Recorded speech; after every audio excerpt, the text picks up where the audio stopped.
네, 정치 현안 살펴보겠습니다. 전재수 더불어민주당 의원, 김정재 국민의힘 의원 자리에 함께하고 계십니다. 두 분 안녕하십니까? 네, 반갑습니다. 네, 먼저 전 의원님, 더불어민주당 오늘 지역 순회 경선이 오후에 다 끝나잖아요, 그죠? 서울을 끝으로 어제 경기 지역 보니까 59.29% 이재명 경기지사 득표를 했습니다. 뭐 압도적인 1위인데 본선에 직행할 구본능선을 넘은 겁니까? 그러니까 이제 사실상은 이제 경선은 거의 마무리가 된 것으로 큰 물줄기는 이미 뭐 이제 다 정해진 것으로 보이고요. 네. 지난 몇 달 동안 민주당의 경선이 진행이 됐는데 이제 그 유종의 미를 오늘 이제 다 거두게 됩니다. 이제는 민주당의 역사와 또 민주당 승리의 역사를 써왔던 그런 과정을 보면은 결국 이제 원팀의 역사였거든요. 네. 원팀을 잘 만들어야 되는 그런 과제가 이재명 후보와 당에게 지금 이제 절실하게 요구되는 그런 과제로 인식을 하고 아마 오늘 이후부터 그런 작업들을 해나갈 것으로 예상합니다. 네. 김정재 의원님, 뭐 상대 당입니다만 어쨌든 정치권에서는 이 대장동 공세가 지금 계속 이어지고 있는데 그럼에도 불구하고 이재명 경기지사가 압도적인 그 득표율을 보였단 말이죠. 이걸 어떻게 봐야 됩니까? 유권자들은 그냥 이걸 하나의 네거티브 공세다 이렇게 보고 있는 건지 어떻게 해석을 하고 계세요?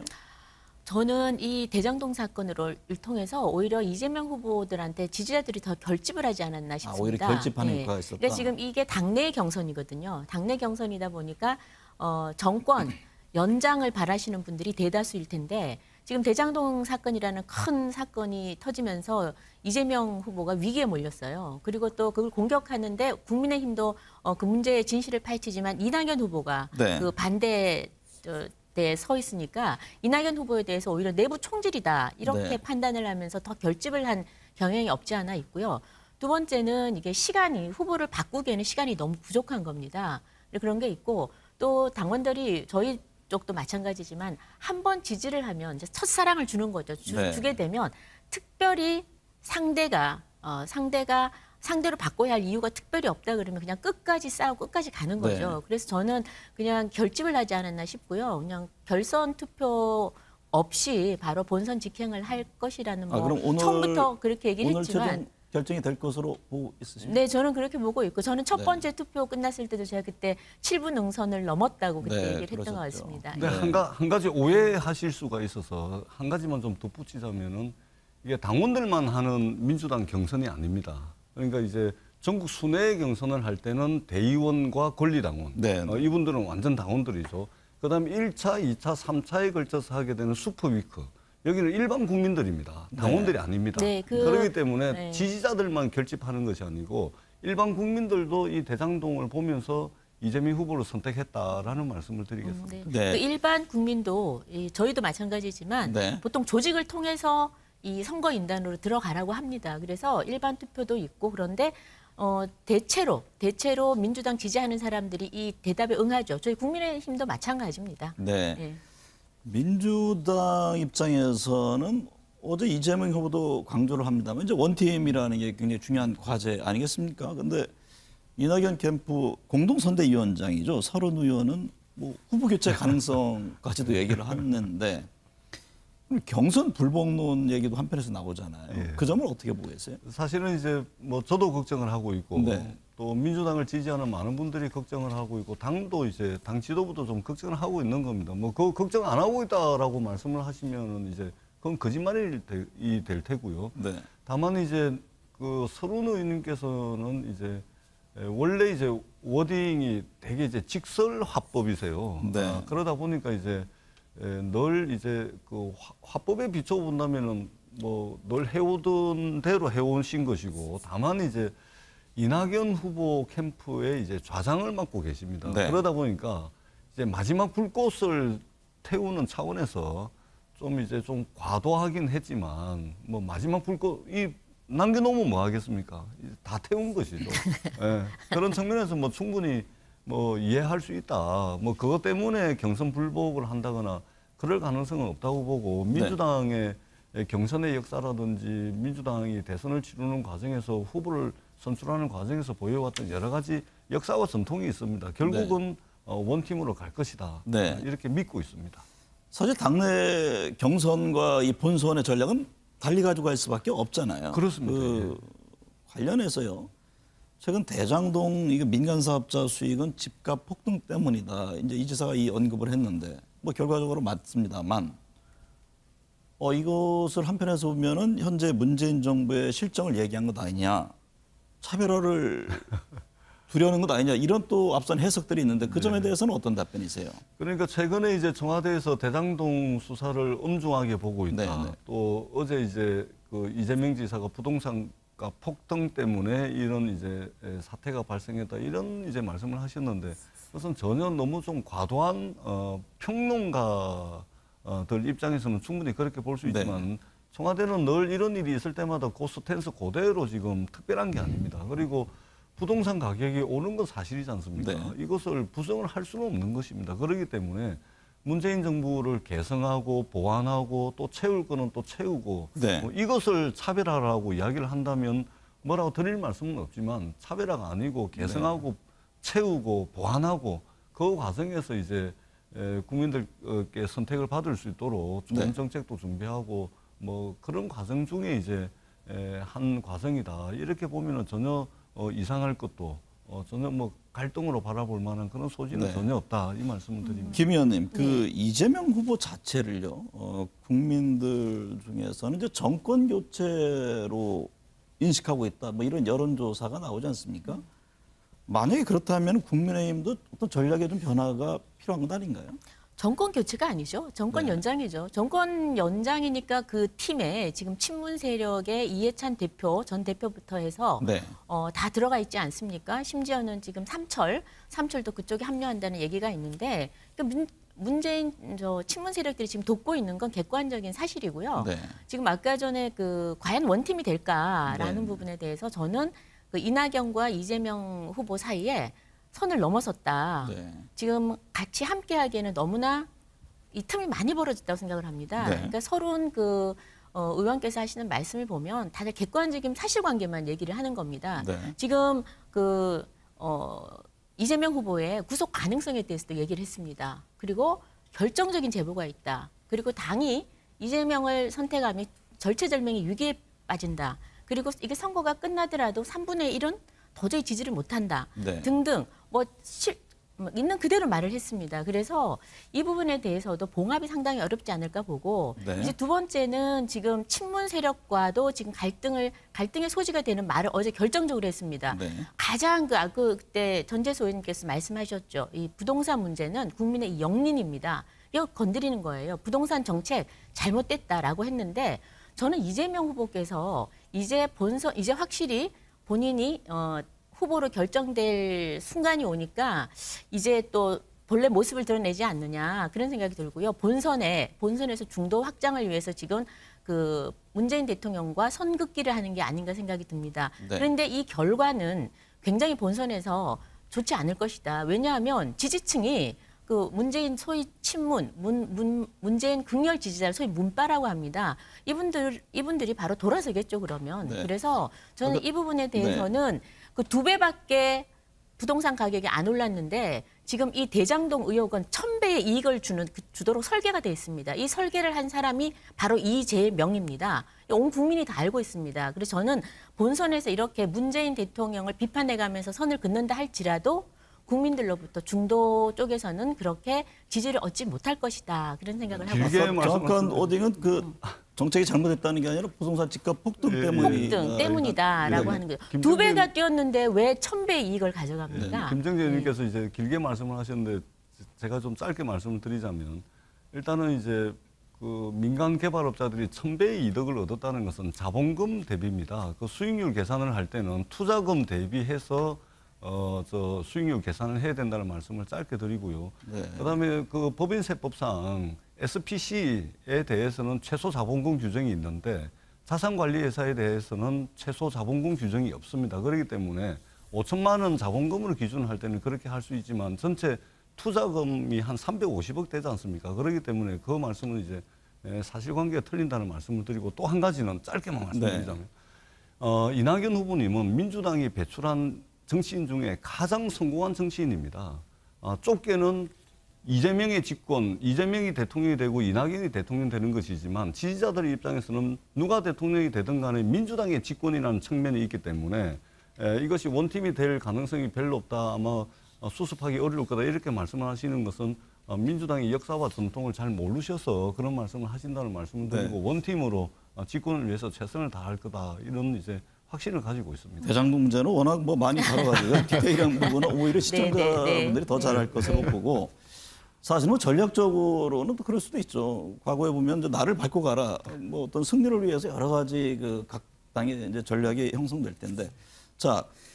지난주 뉴스에 관심 있는 회자단 인물 한 분 있잖아요. 유시민 그 노면재단 이사장인데 연임을 하지 않고 뭐 프리 선언을 했습니다. 그러면 대선에서 과연 어떤 역할을 할 것이냐 이 점도 관심 사항입니다. 그러니까 노무현 재단 이사장을 연임을 하신 분이 없습니다. 네. 예, 그렇기 때문에 이제 그 연임 안 하는 것에 과도한 정치적 의미를 부여할 필요는 없고요. 네. 이게 공교롭게도 이제 대선하고 맞닿아 있고 네. 특히 이제 이재명 지사가 이제 친노 친문을 이제 많이 보강해야 된다라는 이제 이런 이제 네, 그래서 분석들이 그쪽을 결집하는 예, 예. 역할을 하지 않을까 뭐 이런 예, 예. 전망들이잖아요. 그렇습니다. 그래서 네. 뭐 오늘 후보가 되고 뭐 내일 당장 결합을 하거나 그러지는 않을 겁니다. 다만 유시민 그 이사장도 어떻게 보면 이게 당의 민주당의 역량으로 볼 수 있는 거거든요. 당의 역량이 선거가 진행되는 과정에 계속해서 붙을 겁니다. 네. 눈사람이 굴러가가지고 눈사람의 몸집이 커지듯이 내년 3월 9일까지 계속해서 선거 국면에서 어떤 국면이 된다면 또 어떤 현안이 나온다면 네. 아마 유시민 후보가 자연스럽게 유시민 이사장이 자연스럽게 당의 역량으로서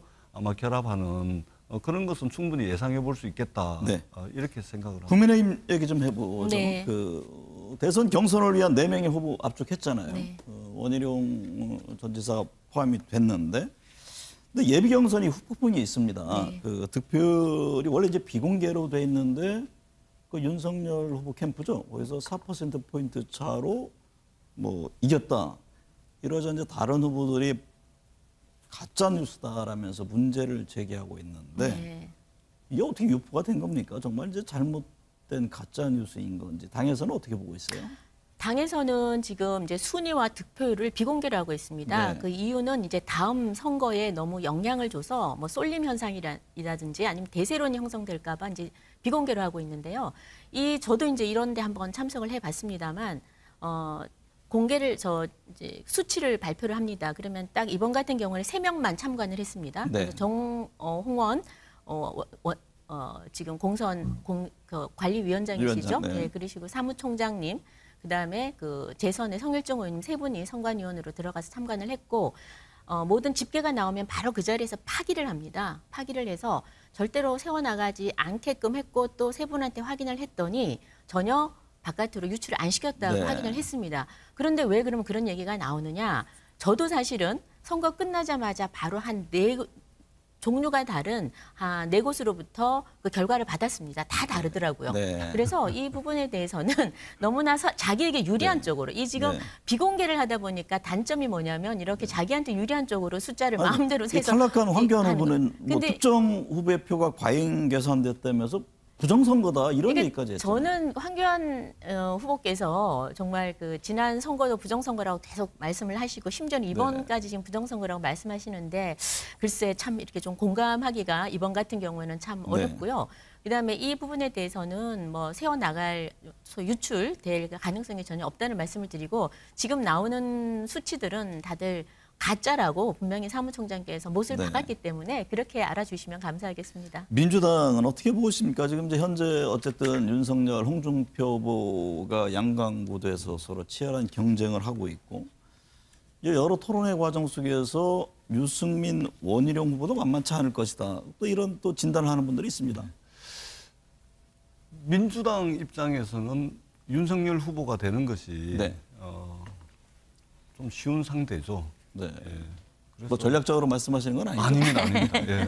제가 그 정치하는 사람들 나쁜 버릇이 자꾸만 이게 복선을 깔고 이야기하는 네, 거 아닙니까? 그러다 보니까 국민들이 정치하는 사람들이 하는 이야기를 저거 다른 생각이 있을 거야. 저 액면 그대로 믿으면 안 돼. 이러는데 네. 사실이 그렇습니다. 왜냐하면 지금 이제 그동안 쭉 드러난 걸 보면은 홍준표 후보 같은 경우는 한 말씀을 하시더라도 그 이야기가 가지고 있는 그 스토리가 가지고 있는 어떤 역사적 논의 과정, 논쟁 과정 이런 것들을 다 꿰고 있는 분이거든요. 오랜 경험이 있으시죠. 그렇죠. 예. 네. 그런데 이게 이 대통령이라는 것은 하늘에서 갑자기 뚝 떨어지는 것이 아니기 때문에 윤석열 후보는 이게 과연 국가 경영 능력이 있을까 싶을 정도로 뭐 입만 열면은 주워 담아야 될 이야기하고 또 해명하다가 논란을 더 확산시키고 그 캠프까지 또 논란을 더 확산시키고 그러기 때문에 저래 가지고는 저게 될까 싶어요. 그래서 저희들 입장에서는 윤석열 후보가 굉장히 상대하기 편하다. 네. 홍준표 후보가 올라오면은 상당히 좀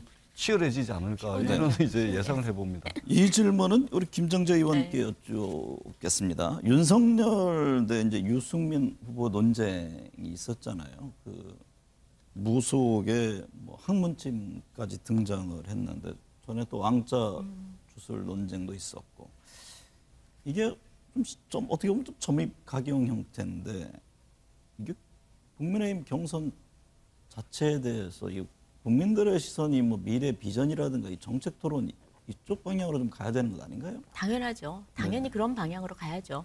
아마 TV 토론을 지켜본 많은 국민들께서 실망을 많이 하셨을 겁니다. 네. 그러니까 저도 실망을 했고요. 그리고 특히나 그 유승민 후보에게 기대하는 바가 있지 않습니까? 유승민 후보에게는 경제 전문가로서 그리고 지금 현재 대한민국이 처한 어려운 현실에 대해서 대안을 좀 제시해주고 비전을 제시해주고 네. 그래서 국민의힘을 지지하거나 또는 중도층으로 우리가 외연을 좀 확장할 수 있는 그런 토론이 생산적이고 좀 긍정적인 그런 토론이 돼야 되는데 갑자기 무슨 뭐 무속이니 뭐 입에 담지 못할 그런 것들을 퀴즈하듯이 스무고개 하듯이 물어가면서 하는 이런 토론은 저는 굉장히 실망스럽고 잘못됐다고 보고요. 네. 그리고 뭐 무슨 왕자 이런 아주 작은 것들이 이 토론의 중심이 된다는 자체가 굉장히 저희로서는 참담한 기분입니다. 굉장히 부끄럽기도 하고요. 그래서 그거를 저는 만약에 그게 밖으로 드러났을 경우에 논란이 될 것이라는 걸 인식을 못했을까요? 그러니까 아까 우리 전재수 의원님 참 옳은 말씀하셨는데 저는 나름대로는 여러 가지 대통령이 되기 위해서 여러 가지 요인이 필요하다고 생각을 하는데 그 경험도 또 중요한 것 같아요. 이게 짧은 경험이냐 무조건 긴 경험을 한다고 해서 좋은 것은 반드시 좋은 것만은 아니죠. 긴 경험을 한다 그러면 원희룡 지사님이 뭐 5선에 엄청난 경험을 했습니다.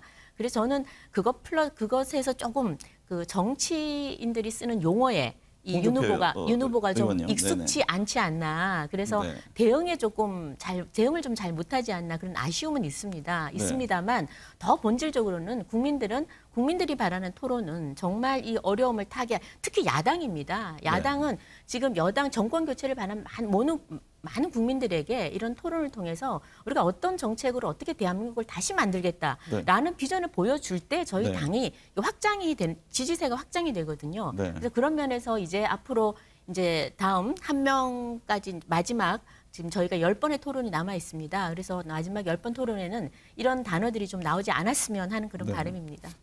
여당은 어떻게 좀 흥미롭게 보고 있습니까? 재밌습니다. 재밌게 보고요. 다만 이제 뭐 그럴 수는 있습니다. 이제 출마한 아들을 위해서 어머니가 새벽에 정한수 한 그릇 떠놓고 성심성의껏 기도를 하는 뭐 그런 차원으로도 이해를 할 수가 있는데 그런데 이렇게까지 논란이 되는 이유는 뭐냐면 윤석열 후보가 그동안 보여왔던 여러 가지 말실수들 이것이 그냥 실수가 아니고 세계관이자 철학이면 국가를 경영할 수 있는 능력이 없는 것이죠. 혹여라도 국가를 경영할 수 있는 능력과 실력을 그동안 정치 참여 선언하고 난 뒤에 보여주지 못하다 보니까 이 왕자 쓰고 나온 거 보니까 국가를 경영하는데 혹시라도 실력과 능력을 보여주지 못한 상황에서 이게 나오니까 이게 어디 무속이나 또는 뭐 미신에 기대해 가지고 국가를 경영하려고 하는 거 아니냐. 그래서 최순실이 소환되는 것이죠. 이것은 윤석열 후보가 자초한 일이고 그동안 보여져 왔던 실력과 국가 경영에 대한 능력을 보여주지 못한 윤석열 후보 스스로의 책임이고 그것 때문에 의혹과 논란이 더 확산되고 커졌다 이렇게 봅니다. 어쨌든 이제 4명 후보로 압축이 됐고 이제 밀도 있는 토론을 할 텐데 지금 뭐 1, 2 후보뿐만 아니라 유승민, 원희룡 후보, 3, 4 후보들이 과연 어떤 움직임을 펼칠 것이냐 이 점도 굉장히 관심사항이고 또 합종연행 지금 탈락한 후보들에 관한 합종연행 이 부분에 대한 전망 같이 또 한번 짚어주시죠. 저희는 제가 전망하는 건 일단 양강 구도는 그대로 갈 것 같고요. 이번 경선 4명을 마지막 결정할 때도 가장 흥미로웠던 거는 1, 2, 3위가 아니라 누가 4위가 될 거였습니다. 근데 이제 여기서 원희룡 이제 후보가 됐었는데요. 저는 원 후보가 아마 약진을 좀 하지 않을까 싶어요. 왜냐하면 최근 추세로 보면 최근에 그 대장동 의혹으로 이재명 대장동 게이트에서 가장 그 반사 이익을 많이 얻은 사람이 원희룡 후보입니다. 네. 대장동 그 1타 강사로 지금 그 굉장히 유명해졌고요. 특히 이제 그 대장동 게이트를 정확하게 아주 쉽게 분석해서 옛날에 이제 공부 뭐 잘했다 그러지 않습니까? 전국 수석하고 또 그 사법고시도 수석하고 이런 경력이 네. 이번에 그냥 유감없이 발휘되는 것 같아요. 아유 일목요연하게 써머리 정리를 잘한 것으로 네. 이렇게 많은 사람들이 1위로 지금 물러설 가능성도 있습니까? 그럴 가능성은 없겠죠. 그래서 저는 단정지으시는 거 아니에요? 설마 그런 뭐 그런 이변이 일어날지는 저는 단정을 지으시면 안될것 모르겠습니다만 같아요. 아직 모르겠습니다. 시작이니까. 적어도 지금 이제 제주도에서 지금 재선을 하시고 다시 이제 중앙 무대로 나온 것까지는 지금 성공을 하신 것 같아요. 그래서 두 자릿수라도 올라가면 네, 대성공이 아닌가 싶고요. 네. 그다음에 그 또 앞으로 합종 연행에 대해서는 지금 뭐 어느 팀을 지지한다 이것보다는 마지막 후보가 정해진 다음에 하나가 되는 것이 그 내부의 갈등을 줄이는 방법이 아닐까 생각합니다. 지금 여야 1위 주자를 죄송한데 원희룡 후보 1타 강사 봤거든요. 네. 그 강의 듣고 시험 보면 빵점입니다. 그렇습니까?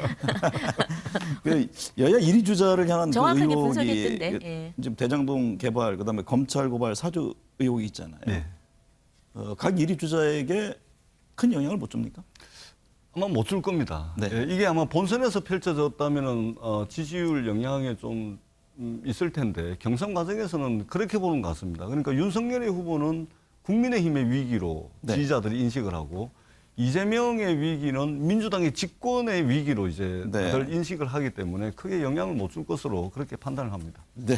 오늘 두 분 말씀 감사합니다. 네, 고맙습니다. 고맙습니다.